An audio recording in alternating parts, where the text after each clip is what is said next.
É o feito mais incrível da evolução. O poder de voar. Desde insetos a pássaros e morcegos, milhares de espécies enchem os nossos céus. Mas há algumas centenas de milhões de anos, o voo não existia. Esse foi um evento. Só ocorreu 4 vezes em toda a história da evolução do planeta. Mas como esses animais passaram a desafiar as leis da gravidade? Como alçaram voo pela primeira vez? Evolução. A derradeira história da sobrevivência. Evolução. O reino animal contém milhões de espécies. E a mais veloz de todas é o falcão peregrino. Capaz de voar a mais de 320 km por hora, esse pássaro desce de uma altura de mais de 800 metros para atacar. Com uma precisão letal. A incrível velocidade do falcão peregrino e seu sucesso na arte da caça podem ser atribuídos a uma única coisa: a capacidade de voar. Embora os humanos sempre tenham sonhado em voar, esse traço evolutivo nos escapou. Contudo, incrivelmente, mais de 3/4 dos animais terrestres são capazes de voar. Desde borboletas a pássaros e de besouros a morcegos. Todos esses organismos muito diferentes desenvolveram um complexo mecanismo de decolar e permanecer no ar. O voo acontece quando o animal tem sustentação e empuxo suficientes para mover seu corpo pelo ar e para mantê-lo lá em cima. Mas que forças levaram ao desenvolvimento desse traço tão notável? Quando os primeiros animais ganharam o ar? E como desenvolveram a habilidade de desafiar as leis da gravidade? A centelha dessa mudança evolutiva extraordinária pode ser vista à nossa volta ainda hoje. Nos insetos. Por milhões e milhões de anos, nada podia voar. Então, se um pequeno invertebrado estava se deslocando pela floresta e queria encontrar alimento, tinha que subir até o topo de uma árvore, pegar a comida e então descer daquela árvore e subir em outra para pegar mais. Mas, de repente, alguma coisa aconteceu e os primeiros organismos voadores apareceram e uma vez que o voo se tornou parte da vida, ele acabou mudando tudo. Os registros fósseis mostram que o voo dos insetos aconteceu repentinamente, há cerca de 350 milhões de anos. Mutações e a seleção natural produziram as primeiras espécies com asas capazes de erguê-los no ar. Esse acidente evolutivo aleatório agora pode ser visto na anatomia de mais de 1 milhão de insetos. Suas asas evoluíram até ficar parecidas com lâminas longas e curvadas, como dos helicópteros, e sua superfície não é plana. Portanto, são altamente maneáveis em espaços apertados, para que possam encontrar comida e fugir dos predadores com facilidade. Os insetos voam muito bem. Eles podem planar, podem voar rápido, voar para trás, podem fazer curvas bem fechadas e podem voar muito alto. E eles se aproveitaram disso para preencher todos os diferentes nichos do mundo. Embora os insetos tenham sido os primeiros animais a voar, eles não seriam os últimos. Para voar, além de ser preciso decolar, uma vez no ar, o animal tem de ser capaz de absorver grandes quantidades de energia e oxigênio para poder se deslocar pelo céu. Considerando as exigências físicas para isso, não é à toa que o animal voador mais pesado da atualidade, o abetarda grande, pesa apenas 20 quilos. Se você observar pássaros de diferentes tamanhos, especialmente na hora de tentar decolar do solo, a primeira coisa que percebemos é que os pássaros grandes têm dificuldade para sair do chão. Mas um dos primeiros animais a voar infringiria todas as regras evolutivas em relação ao tamanho. O primeiro grupo de vertebrados voadores produziria o maior animal voador de todos os tempos. Um pterossauro de 200 quilos, chamado Quetzalcoatlus. Este é o Quetzalcoatlus, o maior animal voador de todos os tempos, com uma envergadura de cerca de 10,5 metros. E esse animal sobrevoava o oeste da América do Norte. Com as asas totalmente abertas, sua envergadura equivalia a 3 carros estacionados, um diante do outro. Imagine essa coisa vindo para cima de você. O pterossauro tinha a cabeça grande e pontuda, do tamanho de um humano, e quando de pé, no solo, era mais alto do que uma girafa. 4 vezes o tamanho de qualquer animal voador atual. Ele era uma anomalia da evolução. Mas quais pressões ecológicas levaram esses animais enormes para o céu? E como isso foi fisicamente possível? Pesando centenas de quilos, parece improvável que, apesar de suas asas enormes, ele pudesse ter gerado força suficiente para fazê-lo decolar. Os pterossauros viveram há 220 milhões de anos e foram os primeiros vertebrados a desenvolverem a capacidade de bater as asas. Seu nome vem do grego pterossauro, que significa lagarto alado. Diferentemente dos pássaros, esses primeiros vertebrados voadores não tinham penas, mas sim uma pele esticada entre seus dedos mínimos até suas costas, formando uma asa. O primeiro grupo de vertebrados a voar, a desenvolver esse traço, foram os pterossauros. Eles são parentes próximos dos dinossauros, mas eles mesmos não são dinossauros. O mundo do pterossauro era muito diferente daquele de hoje. Os dinossauros eram mais altos do que as copas das árvores e, mais abaixo, milhões de insetos voavam em volta de seus pés, juntamente com centenas de espécies de répteis, todos competindo por recursos e alimento. A habilidade de voar abriu numerosas possibilidades ecológicas para os pterossauros. Uma das primeiras, provavelmente, foi a habilidade de pegar insetos voadores no ar. Então, como eles podiam voar, perseguiam insetos voadores, os agarravam e comiam. Os pterossauros também exploravam os oceanos e lagos como fonte de alimento. Eles voavam por sobre a água, dando rasantes para pegar peixes. E estar no ar também dava a eles a vantagem para encontrar animais mortos e comê-los. Novas fontes de alimento explicam o desejo de querer alçar voo.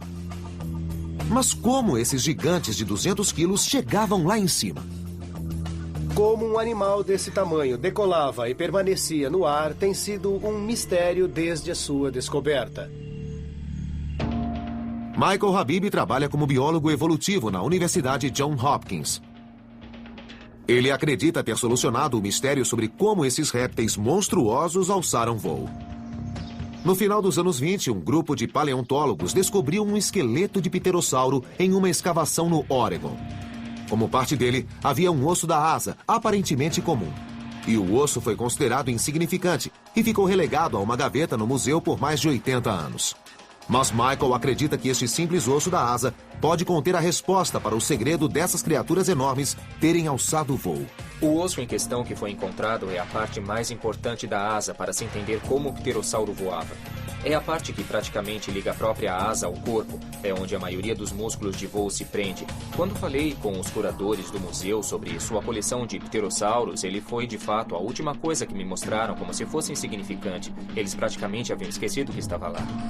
O osso estava incrivelmente bem preservado e Michael sentiu que estava na pista de alguma coisa. Ali, diante dele, poderia estar a parte da anatomia que poderia explicar como um animal 4 vezes maior do que qualquer outra coisa voando pelo planeta poderia gerar força suficiente para decolar e permanecer no ar. Michael queria fazer imagens de raio-x de última geração do interior do fóssil na Faculdade de Medicina da Universidade Johns Hopkins. A primeira coisa que ele notou foi algo que os paleontólogos já sabem há tempos sobre os ossos de pterossauros. Eles são ocos. O fato de serem ocos permite aos ossos serem bem grandes e que seu diâmetro seja bem largo. Isso faz com que sejam muito fortes. Significa que podem aplicar muita força muscular a eles e os ossos aguentarão. Este osso, contudo, não era completamente oco. Michael notou algumas protuberâncias estranhas dentro do osso que se pareciam com vigas de sustentação, semelhantes aos arcobotantes de uma catedral que evitam que as paredes cedam. Eles estão dispostos em direções específicas e a direção mostra onde o osso precisava de mais reforço, onde precisava de maior pressão de dentro para fora para evitar seu colapso. Com essa descoberta, Michael foi capaz de descobrir a utilidade desse osso. Ele era usado para ajudar a impulsionar os pterossauros, como o Quetzalcoatlus, de 200 quilos, e tirá-lo do solo, semelhante a um mergulhador usando um trampolim.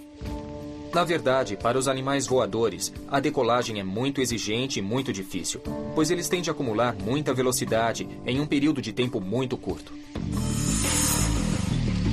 Para sair do solo e alçar voo, um animal precisa gerar muita força, e isso requer muita potência muscular. Nos pássaros, vemos isso mais nas pernas traseiras, porque no caso deles, não são só as asas que tiram o pássaro do solo. Na realidade, são as pernas. As pernas dão a eles o impulso inicial para que ganhem o ar. A descoberta desse sistema de suportes nos ossos sugere que os membros dianteiros eram fortes o bastante para tirar o pterossauro do chão e lançar seu corpo imenso no ar. Portanto, suas asas eram mais do que apenas um meio para voar. Na verdade, eram pernas dianteiras, que usavam para andar e que os ajudavam a decolar. A descoberta de Michael pode muito bem pôr fim ao debate persistente sobre como esses primeiros vertebrados voadores alçaram voo. Mas a pergunta persiste. Por que não existe nada deste tamanho voando hoje? A resposta pode ser o próprio tamanho desses animais. Animais grandes precisam de mais comida para se sustentar, e em épocas de dificuldade ou catástrofe ambiental, animais como esse, o pterossauro, que tem uma envergadura de 10,5 metros, teriam muito mais problemas para se alimentar do que um pássaro da fração de seu tamanho. Seu tamanho pode ter causado sua extinção. Mas 150 milhões de anos atrás, outro grupo de animais desenvolvia paralelamente a habilidade de voar ao lado dos pterossauros, com diferentes estratégias de voo, naturalmente selecionadas para seu tamanho e anatomia.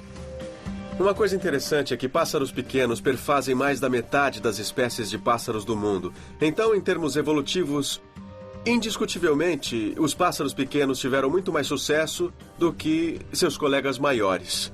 E a inspiração dos pássaros?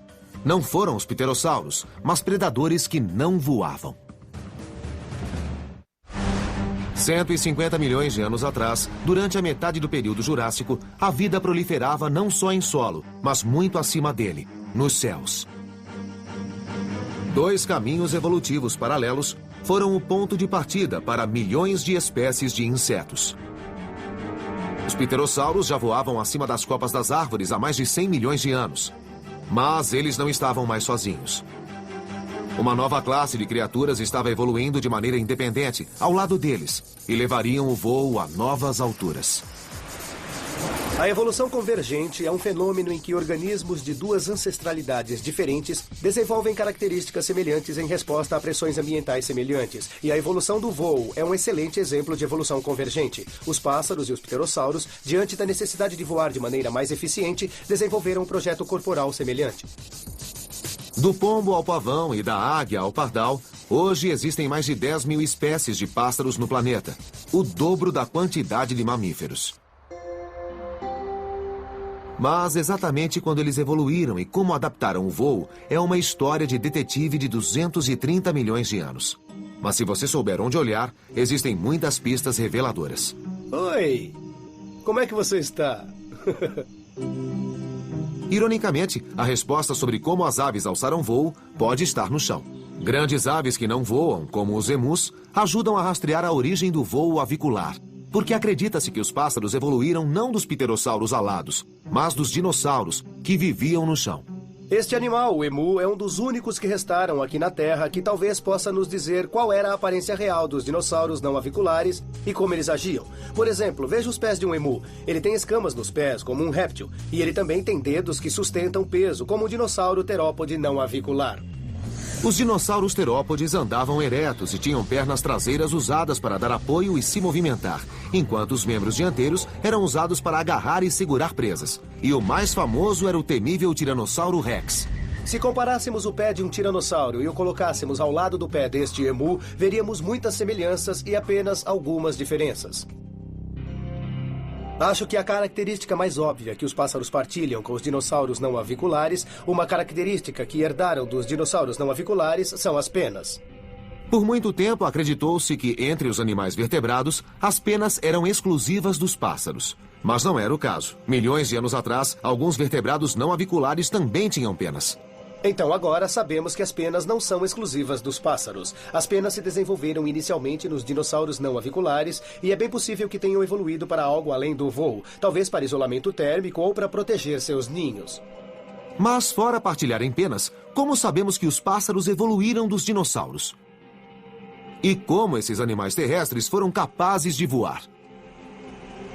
Nos últimos 200 anos, os paleontólogos começaram a encontrar evidências surpreendentes que ajudam a solucionar esses mistérios evolutivos na forma de fósseis incrivelmente bem preservados.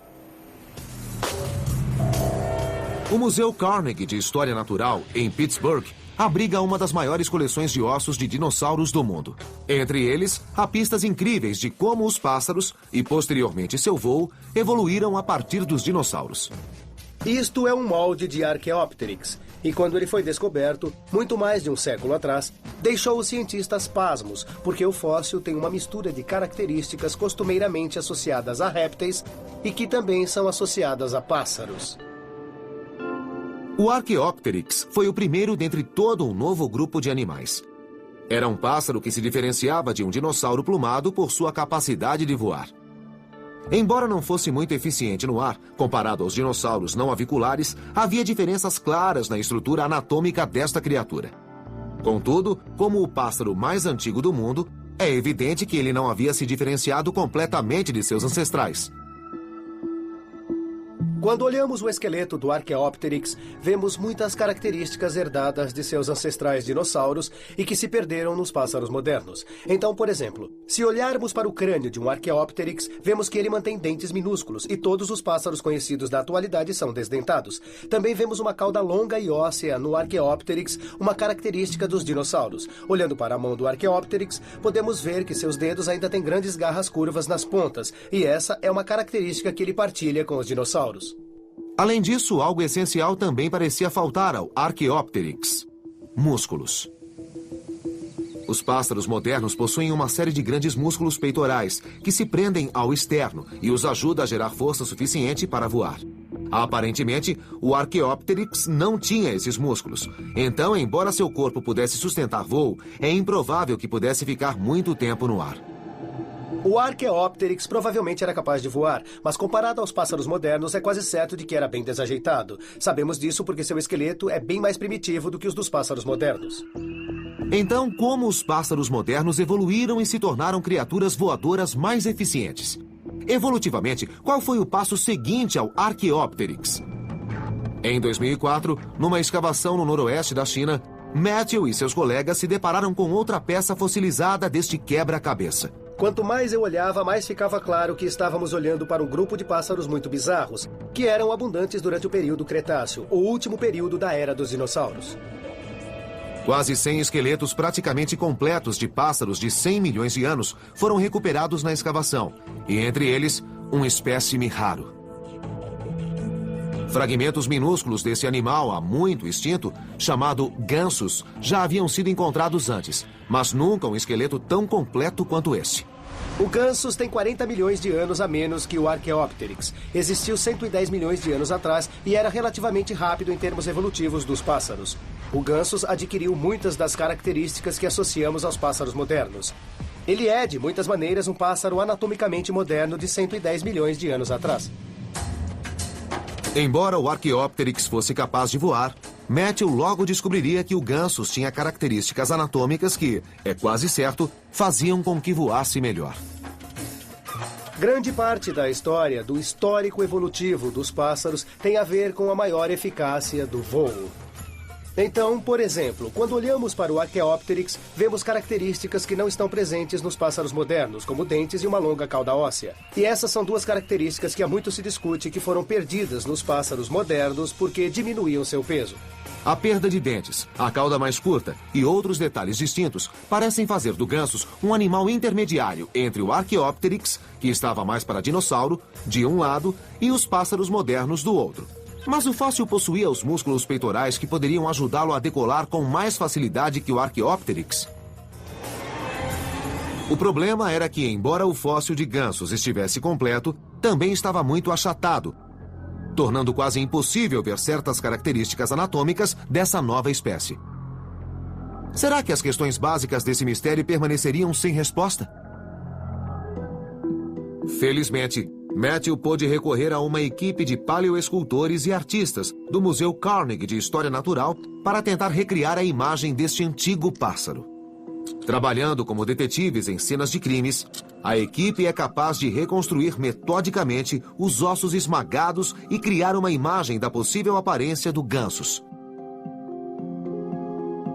Como Matthew esperava, gansos aparentemente tinham um corpo capaz de sustentar asas grandes e fortes.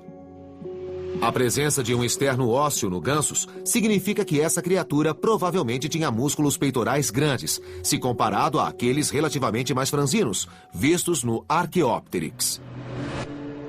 Hoje, todos os pássaros têm músculos grandes, semelhantes àqueles encontrados no gansos. Isso oferece a eles a força necessária para bater as asas e decolar. Será que o gansos foi a etapa evolutiva que permitiu aos pássaros se tornarem mais eficientes no voo? Este cara devia ter uns peitorais bem grandes. Ele teria sido capaz de bater os braços usando um bocado de força e voava muito bem. Um grande osso peitoral ao qual músculos de voos fortes pudessem se prender é visto claramente no gansos, assim como ossos fundidos nos pulsos e nas mãos, uma cauda óssea curta e ossos fundidos nos tornozelos e pés, que também são traços dos pássaros mais modernos. Todas essas características transformaram esses primeiros animais voadores de répteis capazes de voar em uma nova linhagem radical, que podia passar a maior parte do tempo no ar. O gansus provavelmente voava muito bem.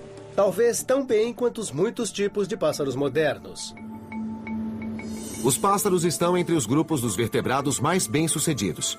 Mas, para sobreviver num novo ambiente, grandes mudanças anatômicas tiveram de ocorrer. Aquilo que era útil em solo seria um empecilho no ar. Quando os pássaros herdaram a habilidade de voar dos dinossauros, isso veio a um custo. Eles tiveram de perder algumas coisas. E a mais óbvia é que eles passaram a não ter mais mãos. Todos os ossos dos dedos agora estão incorporados à asa e existem penas presas a eles. Portanto, eles não são mais capazes de manipular nada, nem se defender em solo. Contudo, apesar dessa perda, os registros fósseis mostram claramente que a transição evolutiva de dinossauros em pássaros foi um grande triunfo e que, com o passar do tempo, os pássaros se espalharam cada vez mais. Esses grupos que desenvolveram a habilidade de voar e se diversificaram em centenas ou milhares de espécies passaram a preencher muitos nichos diferentes no meio ambiente. Esses fósseis incríveis, como o do Archaeopteryx e do gansos, nos ajudam a entender quais características anatômicas definem um pássaro e quando eles evoluíram. Mas quais foram os fatores ambientais que obrigaram os pássaros a irem para o ar? Ao tentar examinar a origem do voo dos pássaros, precisamos responder a algumas perguntas, e talvez a maior delas seja: quais foram as forças seletivas que levaram os pássaros para o ar? O que acontecia em terra que transformou dinossauros plumados de duas pernas em mestres dos céus? Graças aos registros fósseis, sabemos que as aves que eram capazes de voar evoluíram dos dinossauros há mais de 140 milhões de anos. Mas o maior mistério de todos ainda permanece. Quais forças teriam levado criaturas terrestres a ocupar os céus? Quando alguém pergunta qual era o comportamento de um fóssil, é claro que essa é uma área especulativa, para dizer o mínimo. Como explicamos cada um dos estágios de transição da história evolutiva dos pássaros até hoje? Ken Dial, professor de biologia na Universidade de Montana, acha que a resposta para a evolução do voo não está nos ossos de animais mortos há tempos, mas nos padrões de comportamento daqueles que vivem hoje. O que estamos tentando fazer é tentar pegar emprestado do presente para tentar interpretar os comportamentos em potencial das criaturas fósseis. Ken e seu colega Brandon Jackson administram um centro de pesquisas de voo nos sopés das montanhas de Montana. O foco de seu trabalho é descobrir a origem do voo dos pássaros. Por que os pássaros precisam voar? Por que eles querem voar? Ken acredita que, de início, os pássaros voavam devagar. Com o decorrer do tempo, as pressões ambientais, como escapar de predadores, os empurraram na direção dos céus e várias adaptações físicas permitiram que chegassem lá. Se isso for verdade, de acordo com Ken, muitos pássaros ainda podem ter o comportamento de seus ancestrais terrestres embutido dentro deles. Em outras palavras, diante da opção de usar suas asas ou seus pés, os pássaros preferirão ficar em terra. Para testar sua hipótese, Ken e Brandon põem pássaros na posição de escolher entre voar e manter seus pés na terra. Eles pegam pássaros perfeitamente capazes de voar e os colocam no pé de uma rampa com uma grande inclinação. Lá vamos nós. E o que observam é que esses pássaros escolhem correr, mantendo os 2 pés no chão, ao invés de voar para a frente superior da rampa. E mudar a inclinação da rampa não altera o resultado. Começando com uma inclinação de 30 graus, depois 60, 75 e finalmente 90. Todas as vezes, os pássaros escolhem correr a voar. Ao analisar o ângulo que eles tentam escalar, aprendemos uma coisa muito, muito especial. E é que se um pássaro está tentando subir uma coisa com menos de 60 graus, pode fazê-lo muito facilmente apenas com seus membros traseiros e com as asas fechadas nas laterais do corpo. Mas assim que eles começam a escalar alguma coisa mais íngreme do que cerca de 60 graus, automaticamente vê as asas entrarem em ação nesse processo. Jen cunhou esse comportamento corrida em inclinação auxiliada por asas. Nessas inclinações mais íngremes, o bater das asas fornece uma força adicional para sustentar os membros traseiros e ajuda a evitar que o corpo do pássaro caia rampa abaixo. Em vez de fazer o grande salto de correr no chão para voar, subir essas inclinações com as asas auxiliando as pernas oferece pequenas etapas evolutivas incrementais e adaptáveis para os pássaros lentamente crescerem asas cada vez maiores e aparatos de voo ainda mais potentes. Num ângulo de 90 graus, a frequência do bater das asas e a força resultante se aproximam daqueles necessários para o voo. Então, se pusermos um pássaro correndo em uma rampa a 90 graus, uma rampa vertical, e depois tirarmos a rampa, o pássaro não teria de mudar nadinha, ele não teria de mudar o ângulo de batimento das asas, não teria de mudar a frequência dos batimentos das asas, e ele estaria voando. Será que o desejo de manter os pés em solo firme em vez de voar é reminiscente de seu passado evolutivo? Nós achamos que eles têm isso embutido em seus circuitos neurais, que se os seus pés estão tocando a rampa, eles têm de subi-la correndo. É possível que eles tenham começado em solo, porque por milhões de anos, antes que pudessem voar, seus ancestrais, os dinossauros, eram terrestres. Ken e Brandon esperam encontrar pistas do quanto esse comportamento está embutido nos pássaros. Então, eles realizam o experimento de novo, mas desta vez com filhotes que ainda não aprenderam a voar. O resultado é o mesmo que com os pombos adultos. Os filhotes correm rampa acima e, à medida que a inclinação aumenta, eles batem as asinhas com mais força e velocidade. Brandon acredita que esse comportamento pode explicar os passos evolutivos que os ancestrais dinossauros dos pássaros, aqueles sem asas completamente formadas, podem ter dado para desenvolver as adaptações necessárias para o voo verdadeiro. É provável que, no decorrer de milhões de anos, os dinossauros terópodes passaram da corrida no nível do solo à corrida em pequenas inclinações. E quando chegaram a 60 graus, eles tiveram de usar os seus projetos de asas, seus pequenos antebraços. E com o decorrer de milhões de anos mais, eles passaram a ser capazes de subir 60 graus, a ser capazes de subir 70, então 80 graus, então finalmente na vertical. No decorrer de muitos milhões de anos, as etapas evolutivas produziram asas maiores, músculos mais fortes e uma sintonia mais fina no bater das asas, sobre os quais a seleção natural atua, e o voo dos pássaros evoluiu. Quais foram as forças seletivas que levaram os pássaros a desenvolver asas completas e a habilidade de produzir forças aerodinâmicas significativas? Uma das pressões seletivas mais fortes que existem é o risco de ataque. Os ancestrais dos pássaros eram pequenos dinossauros terópodes bípedes.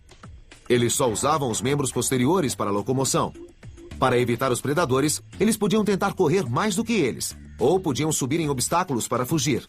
Ao conseguir um refúgio elevado, eles estavam seguros. Com o passar do tempo, a perseguição do predador à presa ficou mais intensa. E para fugir, esses pequenos terópodes tiveram de desenvolver a habilidade de subir inclinações cada vez mais íngremes para fugir, até terem a potência necessária para voar. Uma vez no ar, longe dos predadores abaixo deles, os pássaros também podiam aproveitar outros benefícios, como fontes de alimento mais diversificadas e prontamente disponíveis. O voo permite que os pássaros explorem nichos que os animais que não voam não podem explorar. A habilidade de pairar sobre uma pradaria e caçar pequenos roedores, como os falcões e as águias fazem, só está disponível como nicho para os animais que voam. O experimento de Ken pode finalmente ter provado como e por que os pássaros começaram a voar. Mas como eles desafiam as leis da gravidade e permanecem no ar? Os pássaros tinham evoluído e alçado o voo. Mas a pergunta permanece. Como eles aparentemente desafiam as leis da gravidade e permanecem no ar?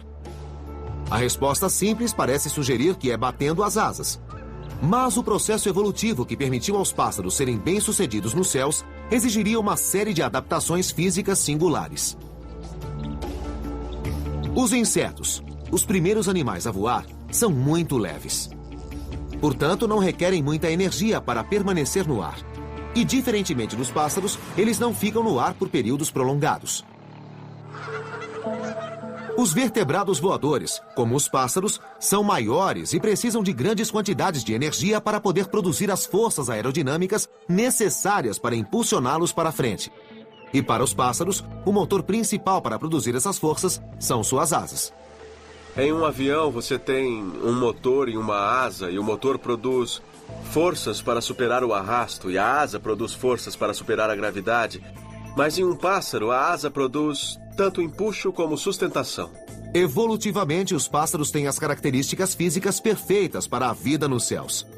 Suas asas são naturalmente curvas em cima e relativamente planas embaixo. A sustentação é criada pelo ar fluindo mais rápido por cima, fazendo com que ele seja puxado para cima, assim como a pressão adicional exercida na parte de baixo da asa. E quando batem as asas, eles geram força suficiente para se deslocar pelo céu e não apenas planar. Os pássaros produzem todas as forças aerodinâmicas necessárias no movimento descendente. Então eles movem as asas a partir da parte superior do corpo, usando seus músculos peitorais para forçar a asa para baixo. Isso produz toda a sustentação e todo o empuxo. 95% da força necessária para o movimento descendente da asa vem de um único músculo, o músculo peitoral. Em média, cerca de 1/5 da massa corporal de um pássaro é devotada a este músculo principal, que permite o voo. À medida que esse músculo evoluiu e ficou maior, foi capaz de gerar ainda mais energia e fazer com que os pássaros voassem ainda melhor. E para o voo dos pássaros, a direção também é crucial. Os pássaros têm a habilidade única de sempre saber o que está para cima e o que está para baixo, enquanto se deslocam pelo ar, especialmente quando estão fazendo curvas. Os aviões carregam milhares de dólares em equipamentos para encontrar o horizonte. Mas os pássaros não têm nada disso. Em vez disso, eles têm tudo isso dentro da cabeça, em seu cérebro. E um de seus equipamentos é algo parecido com um giroscópio interno. Se você pegar um pássaro e virá-lo, a cabeça dele continua praticamente nivelada. Isso é um contraste comparado com a maioria dos mamíferos, que tem um grande músculo que prende seu crânio ao pescoço. Portanto, a cabeça segue a mesma direção do corpo. Quando os pássaros viram, esse movimento envolve o corpo e eles têm de manter a cabeça perfeitamente alinhada para não perder a localização do chão. Mas outro avanço pode ter sido mais crucial para a evolução da capacidade de voo nos pássaros. O segredo para o sucesso de praticamente todos os animais terrestres é a capacidade de processar oxigênio. Para ter energia necessária para voar, os pássaros utilizam o oxigênio de uma maneira revolucionária. O problema é que eles têm que ingerir quantidades enormes de energia e oxigênio. O segredo está na estrutura interna dos pássaros.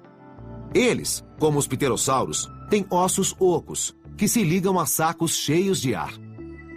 Esses ossos pneumáticos dentro do esqueleto são indicativos da presença de um sistema de saco alveolar. Um sistema de saco alveolar existe lá para fornecer o oxigênio exigido para o voo. Mas o que é um sistema de saco alveolar? E como ele funciona? Leon Claessens, um paleontólogo de vertebrados do College of the Holy Cross, estuda esse sistema complexo em várias espécies de pássaros. Diferentemente dos pulmões dos mamíferos, que se expandem e contraem quando inalamos e exalamos, os pulmões dos pássaros têm um tamanho fixo. Seu volume nunca se altera quando o ar fresco, rico em oxigênio, é inalado e o ar usado, rico em dióxido de carbono, é exalado. Mas o que um pássaro tem para mover o ar através de seu sistema respiratório é toda uma série dos chamados sacos alveolares, que são extensões parecidas com balões que se prendem às várias vias aéreas. Passando o ar entre vários sacos alveolares, os pássaros são capazes de manter um fluxo de ar altamente eficiente através de seus pulmões, continuamente extraindo o oxigênio dos pulmões do ar armazenado nesses sacos, tanto quando inalam como quando exalam. No Concord Field Station, na Universidade de Harvard, Leon e seus associados utilizam uma técnica de raio-x em vídeo chamada cinerradiografia para observar como esse sistema singular de sacos alveolares funciona. Leon posiciona o pássaro dentro do dispositivo, onde o vídeo captura as imagens dos sacos alveolares em funcionamento. Nós podemos ver bem aqui neste filme que, à medida que a caixa torácica aumenta, a maioria desses sacos alveolares, especialmente aqueles mais próximos à região da cauda do animal, aumentam muito de tamanho. Esses sacos alveolares permitem ao animal movimentar o ar constantemente, conforme e quando ele é necessário, e oferece a eles um dispositivo respiratório altamente eficiente, que é exclusivo dos pássaros. Dá para ver bem aqui, com a anatomia em ação do animal.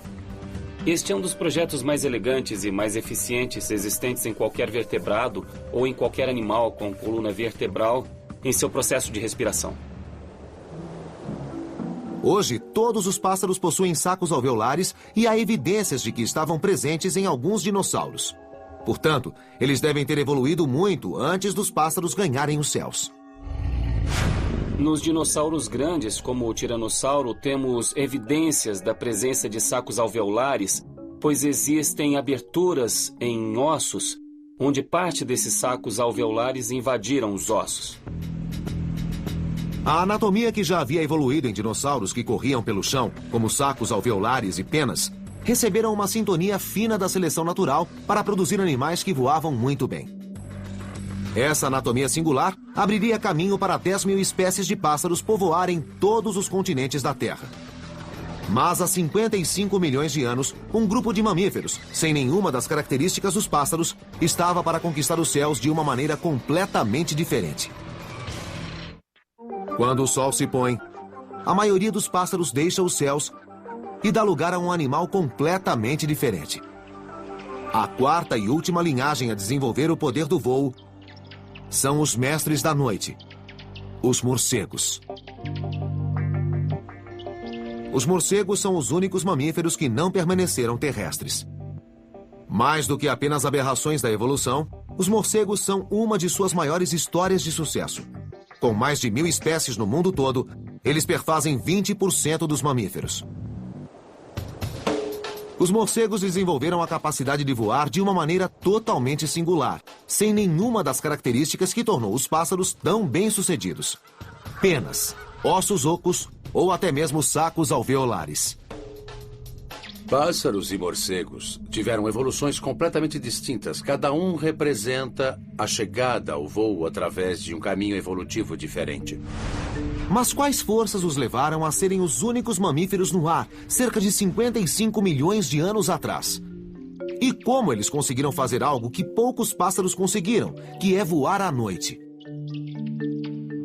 Temos praticamente certeza de que os morcegos evoluíram a partir de algum tipo de ancestral que planava, que usava dobras de pele para se mover pelo ar sem ter que batê-las. 6 grupos de animais planadores ainda existem, como os marsupiais, o lêmure voador e o esquilo voador. Mas só os morcegos desenvolveram o voo autônomo. O motivo exato permanece um mistério, mas Sharon Schwartz, que estuda morcegos na Universidade Brown, acha que teve algo a ver com seu antigo estilo de vida como planadores. Uma grande vantagem da planagem é que ela oferece uma maneira excelente de escapar de predadores em apenas um instante. Fisicamente, os morcegos adquiriram a capacidade de voar de uma maneira bem diferente que os pássaros.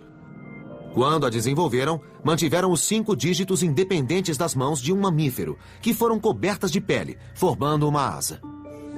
Sharon e seus colegas estudam as habilidades dos morcegos no céu ao observá-los voando num túnel de vento. Os morcegos descendem de animais, de ancestrais com 5 dedos separados, e esses 5 dedos separados eram usados para controlar e manipular muitos aspectos do meio à sua volta. Quando as asas dos pássaros evoluíram dos membros dianteiros dos dinossauros, perderam todos os traços dos dígitos que antes estavam lá.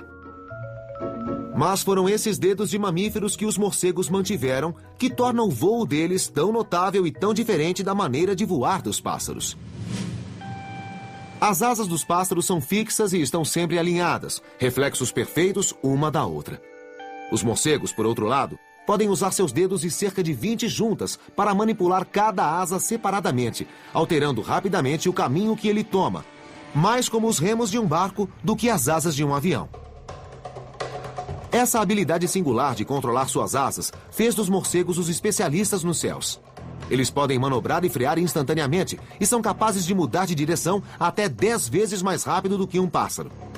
Então, quando olhamos para o céu noturno e vemos morcegos voando em uma série de ângulos e velocidades diferentes, o que vemos não é a perda de controle, mas, na verdade, o domínio dele. Mas o voo dos morcegos revela outra coisa singular sobre a sua capacidade de voar. Eles são um dos poucos vertebrados voadores que dominaram os céus noturnos. O Dr. Gene Simmons, da Universidade Brown, diz que um simples fator ambiental pode tê-los levado a isso: a predação. À noite, existem quantidades enormes de insetos que evoluíram para ficar ativos, em parte para evitarem ser atacados ou comidos por pássaros. E hoje, os morcegos estão lá explorando esse enorme recurso que são os insetos que voam à noite, sem ter grande concorrência. O alimento pode ter levado algumas espécies de morcegos para os céus noturnos. Mas como eles fazem isso? Não esqueça que eles estão voando na escuridão total, então, na maioria das vezes, a informação visual sequer está disponível para eles. Quais foram os traços desenvolvidos por eles para poder navegar no escuro? Para algumas espécies de morcegos, a resposta está na ação de uma espécie de sonar embutido, a ecolocação. A ecolocação é o processo em que animais fazem um chamado para o meio e ouvem o eco desses chamados, que retornam de vários objetos à sua frente. Nos morcegos, esses chamados estão em uma frequência alta demais para ser captada pelo ouvido humano. Esse sistema, semelhante a um radar, dá uma vantagem aos morcegos durante sua navegação noturna. À exceção dos morcegos, só as baleias e os golfinhos desenvolveram esse sistema. E os morcegos são o único animal voador a usar essa técnica para navegar pelos céus. Silêncio, morcegos voando em testes, não perturbe. Em seu laboratório, Jim mostra a precisão com que um morcego pode voar na escuridão total. As correntes servem como obstáculos e a tarefa do morcego é entrar aqui e manobrar através das correntes usando seu sonar, do mesmo jeito que tem de manobrar através da vegetação perto de um lago. E as correntes são pretas e a sala é preta. Quando o morcego está voando, as luzes estão desligadas e fica completamente escuro aqui. Então, o morcego é obrigado a usar seu sonar em vez de qualquer visão residual que ele possa ter. Lá vamos nós. Não importa quantas vezes Jim mude o lugar das correntes, criando novos obstáculos, o resultado sempre é o mesmo. Os morcegos conseguem navegar com segurança de um extremo a outro da sala na escuridão total, contando apenas com a ecolocação. Esses animais voadores noturnos desenvolveram o uso dos ouvidos praticamente da mesma maneira que uma águia usa os olhos para descobrir presas em pleno voo. Esse sistema altamente desenvolvido é o que permite aos morcegos viver e voar de maneira muito bem sucedida na escuridão total. Uma das coisas sobre a evolução dos morcegos é que você não pode tratar seu voo separadamente de sua ecolocação e de sua audição. As duas caminham juntas. As duas funcionam tão bem juntas que mais de 1000 espécies de morcegos já se espalharam pelo mundo. Aliados a mais de 10.000 espécies de pássaros e mais de 1 milhão de espécies de insetos, nossos céus estão repletos de criaturas voadoras, noite e dia. Indiscutivelmente, a habilidade de voar é o resultado evolutivo que mais provocou a imaginação humana. E ao estudar as incríveis características dos 4 tipos diferentes de animais voadores, os pterossauros, os insetos, os pássaros e os morcegos, a humanidade tem sido capaz de fazer o que considerava impossível: voar pelos céus. Mas nossas máquinas são insignificantes se comparadas às verdadeiras maravilhas do voo natural. Graças a avanços evolutivos espetaculares, no decorrer de milhões de anos, terra e água não serão mais os únicos lugares repletos de vida.